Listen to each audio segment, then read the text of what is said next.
presentation, we're going to be discussing the British English dialect by Katie, Lauren, Bailey, and Mackenzie. The speakers of this dialect are the British. This language is primarily written and spoken in the United Kingdom and in England. I'm now going to touch a little briefly on the history of this dialect. It developed out of the Germanic dialects that were brought to Britain during the course of the 4th, 5th, and 6th centuries. As you can see up in this chart up here, the Germanic language is up top. This is where it evolved from. By the medieval times, this Germanic language had replaced all the original Celtic language of Britain in nearly all of England, as well as southern and eastern Scotland. Another important history fact about the British English dialect is it wasn't until actually the 17th century that English began a geographical and a demographic expansion in which we actually see today. The way that the British English dialect is spoken, this is actually one of the first English languages. After that, we began to see different branches of Englishes start to happen. Do speakers of this dialect face any particular misperceptions, stereotypes, societal and/or educational challenges? Stereotypes they do face includes sarcasm. Sarcasm is known as the irony principle. In British English, it is defined as impoliteness that remains on the surface because it's understood that it's not intended to cause offense. Another term for this would be superficial impoliteness, which would be considered a stereotype that all speakers of British English value banter and prefer the non-topical way of conversation. It alludes that they mainly speak jokingly. Mock impoliteness, which is similar to sarcasm, is known as a conversation style called banter. Banter in British English is used as humorous insults or joking around in a playful manner. It's also explained as rapid exchange of humorous lines oriented towards a common theme aimed at mutual entertainment. By speaking American English, British English is seen as more high class because of the nature of their interactions, being overall faster and containing more depth, because they, more often than not, have alternative meanings to what they are discussing. Educational challenges. In the United Kingdom, about a quarter of primary school teachers only have up to a GCSE as their highest English language qualification. GCSE stands for General Certificate of Secondary Education, and it's comparable to an American high school diploma. Most commonly, students complete their primary school, which spans from 5 to 11 years old, and then they transition to a secondary school for their 12 to 16-year-old years. At this transition, they are moved from smaller feeder primary schools with all different levels of language knowledge into larger secondary schools that have to try to pick up where everyone left off, which can cause a lag in progression of language education. As you can see here in this chart, it breaks down what I was just explaining about the primary school transitioning into the secondary school around those ages, and the ordinary GCSE and the advanced GCSE, which are all completed by the age of 17 years old, which is around the average completion for American English completing their high school diploma. Okay, so moving on to phonology. Intonation. As we know, in American English, our intonation tends to rise when we are asking a question, and it tends to fall when we are making a statement or just when we're indicating to the listener that we are done speaking. British English speakers use both these rise and fall intonations when speaking, but they have more of a melody when they talk. So they tend to use, all within one statement, a rise, fall, rise again intonation, or they even just use a rising intonation for making a statement, not just specifically for asking questions. Rhotic versus non-rhotic.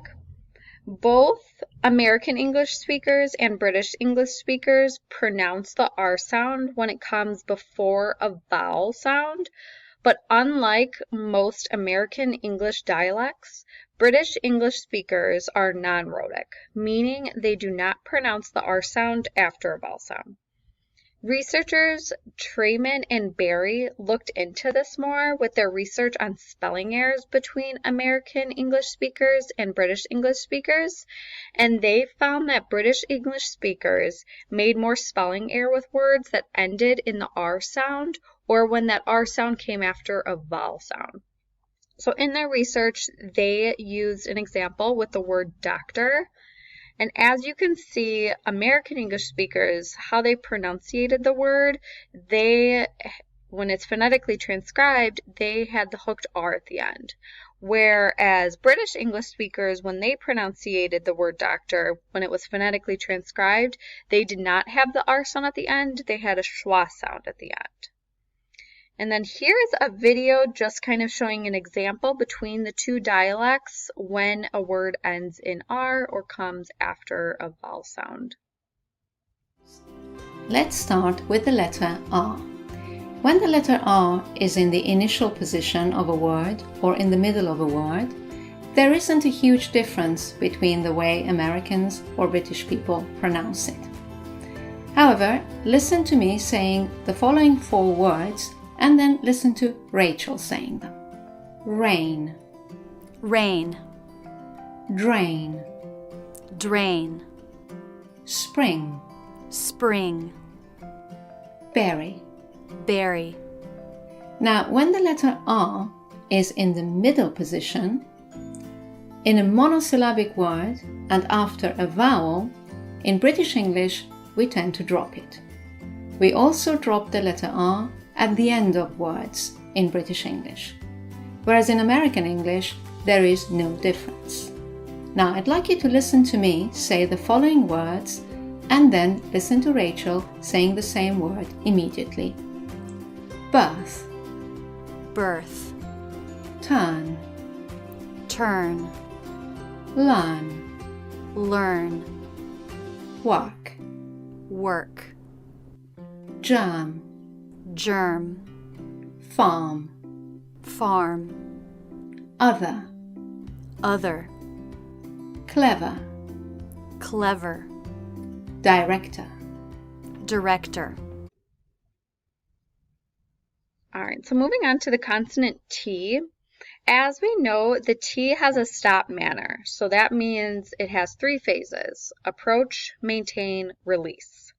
A lot of times, American English speakers will eliminate the 3rd phase, which is release, but British English speakers tend to always commit to all 3 phases, making the T sound more pronunciated.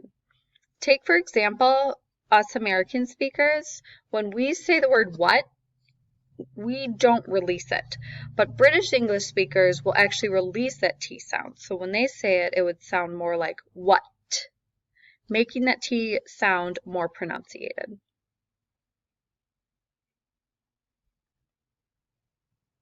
Going along with how British English speakers fully pronounce the T sound, this will also limit their use of the flap allophone. American English speakers tend to reduce the T or D sound when it comes between 2 vowels, but British English speakers will not reduce these 2 sounds. So, for example, American English speakers, when we pronounce the word butter, we will reduce that T sound to a D, but British English speakers will pronounce it as butter, fully pronunciating the T sound.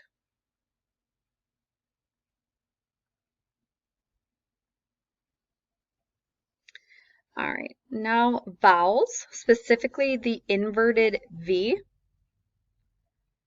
The tongue position when pronouncing the inverted V vowel is slightly different between American English speakers and British English speakers. As you can see, when British English speakers produce this vowel, their tongue is more in the back of the mouth compared to American English speakers. They'll have it more in the middle, but British English speakers will have it actually very close to the reversed C vowel sound. This video here will just show an example of how the inverted V sounds different between American English speakers and British English speakers. Now I want to talk about the strut vowel, the turned V. So this turned V vowel, which is on the vowel chart here, this is the front of the mouth, this is the back of the mouth, the top and the bottom. Theoretically, this sound happens way in the back. Up, supper, love. So it's not very far from the vowel of father. Now, for an RP speaker, standard British, that sort of posh British accent, you will tend to, for many Americans, it will sound like for a word like up, supper, love, that they're actually saying up, supper, love, up, supper, love. Because these vowels are actually kind of close to one another, whereas most Americans take this turned V and they move it very much towards the schwa sound, so that the word above, for most Americans, it's going to feel like it's the same vowel in both syllables, whereas it's commonly transcribed as above, so that it's a schwa for the first syllable and the turned V for the second syllable. But the reality is, most Americans take this turned V and do it closer to the schwa. And finally, for phonology, we have the difference of the vowels between script A and turn script A. So as we know, American English speakers use the script A, which is right here. British English speakers do not use this vowel. They use the turn script A in place of it. The turn script A has a low mid-height, and unlike the script A, the lips are rounded when British speakers pronounce this. Here is a video just showing the comparison between the two sounds. Aw. Aw. Aw. Aw. Aw. Aw. Moving on to vocabulary, I'm going to be talking about the differences between American and British vocab. First, I'd like to give you a few examples. One example would be what we would call an attorney, they would call a barrister. What we would call a cookie, they would call a biscuit. And what we would call an apartment building, they would call a block of flats. So since there is multiple differences, it can be confusing when speaking to one another. A great example of this would be when a British dialect speaker says that they're going on holiday. The American speaker would think that they would relate this to like Christmas or Easter or one of those holidays, whereas they're actually meaning that they're going on vacation. Syntax and morphology. Since syntax is the grammatical arrangement of words in a sentence, there actually aren't that many differences between the two dialects. One example would be that Americans consider collective nouns to be singular, whereas the British consider the collective nouns to be plural. So you could say the audience was silent as she sang, but the British would say the audience were silent as she sang. So you can notice the difference between was and were. Moving on to morphology, there are actually quite a few differences. One of the main differences would be that Americans use ed at the end of words versus the British use t. So an example would be, we would say learn, learned, dream, dreamed, but they would say learn, learnt, dream, dreamt. So those are actually quite different from the American to the British. And another example would be between ed and n. For example, the word saw would become sawed in American dialect, but in the British, it would become sawn. So in conclusion, as a future healthcare or education professional, it is important to know the differences in dialects because you may be faced with people from other cultures. Individuals may get made fun of for their accents because they're seen as different. So this can cause individuals to become bullied, and it may impact their ability to say certain sounds. So this would impact their phonological awareness, like Lauren had touched on, and their dialect is non-rhotic, which can impact their spelling, and kids may have a difficult time in their education process if, as future healthcare and education professionals, don't see these differences and understand them. So from our presentation, we combined a series of questions from each main subcategory that we feel are important to leave our viewers with. Thank you guys for watching.